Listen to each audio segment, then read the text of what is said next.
Hi guys, it's Grace. One of my all-time favorite restaurants is in Old Port Town, Portland, Maine, and they serve some of the best seafood dishes ever. It's called 4th Street. And they serve all of their seafood dishes in cast iron skillets, just like this, all different kinds. And I dream about this restaurant. And because I can't go there all the time, which I wish I could, I'm going to recreate some of the fish that I have at 4th Street right in my own kitchen so that you can make it at home. And I'm gonna be making a white fish dish in a cast iron skillet with some white wine, butter, a little bit of tomatoes, and some toasted hazelnuts. It's gonna blow your mind. All right, are you ready to get started? I can't wait. All right, so as I said, it starts with wine. We've been drinking some wine here. There's just a little bit left over. I'm gonna pour some wine right in this cast iron skillet. Now I have about a ½ pound of fish, which is perfect for about one person, or you can split it with a loved one and it can be a nice app. I have my cast iron skillet here, but of course you can use just like a regular skillet that's oven safe. You wanna make sure that it's oven safe to about 400 degrees. Very key, because it's gonna go on the oven. Don't wanna have a burning skillet. I have some butter here. Now this wine is a dry white wine. You want something that's really dry and crisp. The butter is just going to really just complement the white wine, add a little bit of richness. And then I have some clam juice here, and you can actually get this in the grocery store. It's usually in a little bottle, and it's great to use as a broth. So we want a broth that's gonna be cooking, this fish is gonna be cooking in a broth.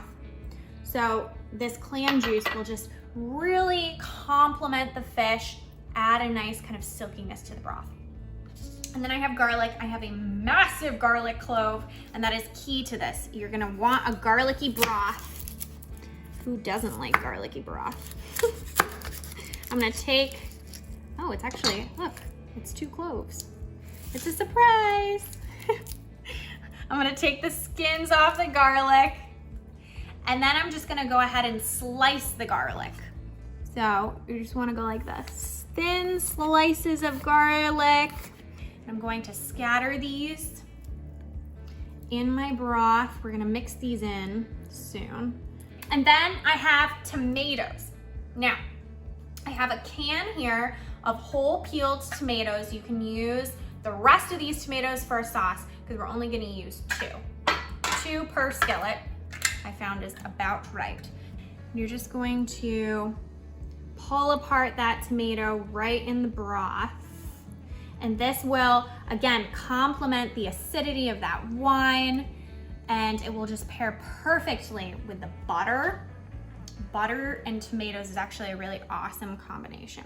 So you can see here that I really pulled apart the tomatoes so that every little bite you have a little pop of acidity. And then I have over here some toasted hazelnuts. I toasted these hazelnuts at 350 for about 10 minutes or so, just until the skins peel off. You can see how easily they peel off. They get a little bit golden brown. I'm gonna go ahead and peel all of these, and then I'm gonna pop them in a plastic bag, just like a Ziploc bag, so I can crush them. So the key to crushing nuts, I found, is you just pop them in the plastic bag here, zip up the Ziploc, and then you take a cup, just like a kitchen cup. I have Bill's. You can see what my fiance watches and roots for. And you're gonna use the bottom of the glass. I'll make sure to get this right in the shot for him.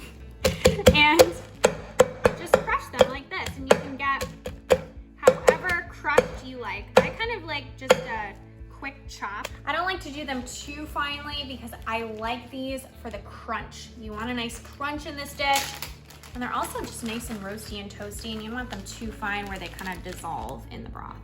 So I'm going to sprinkle these right in.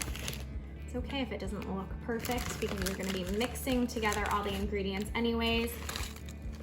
Perfect. Our final ingredient before we throw this in the oven, how easy is that, is parsley. This is going to add a brightness, a little pop of freshness. Just pinch off some fresh parsley leaves here. No science about how much, really how much you want. And you're just going to lovingly throw them in. Perfect. And then I'm going to take a spoon. I'm just gonna mix around the broth because you really want all those ingredients to be combined. You don't want pockets of wine and then pockets of butter. You want it all together. So last step is just a little bit of salt on your fish, pepper on your fish, and then it's oven time. Look at that. It's like restaurant quality in, I don't know, 10 minutes, less than 10 minutes, so fast. So I'm gonna put this in the oven at 375 degrees for about 13 to 18 minutes, totally dependent on how thick the actual piece of cod is. You're gonna wanna test it with a fork, kind of push open the cod, see whether it's opaque. You want it to be opaque, not translucent, and fall apart a little bit and flake. See you then. Our fish is done. Look at this. It looks like you ordered it at a restaurant. Oh my gosh, it's so pretty. It smells amazing. You can smell the butter and the white wine and the garlic. Oh, man, am I lucky. Can't wait to try, but before I do, I have some bread that I just toasted literally in the toaster. You can also grill the bread. And then I take a garlic clove that I peeled and I just rub the warm bread with garlic. And that will just be our perfect dipper right into this broth. I can't wait to try it. So I'm gonna start off with the fish. Oh, see how it just flakes? It's so perfect. I'm gonna get some of the broth.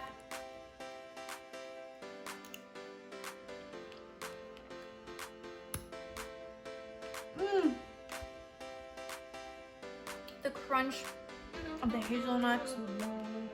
The fish is flaky, just perfectly cooked. The wine just brings everything together, adds a little bit of acid along with the tomatoes. I haven't forgotten. Of course, this is my favorite part. I like to do the two dip. Dip on both sides. Oh, I have a little garlic clove in there.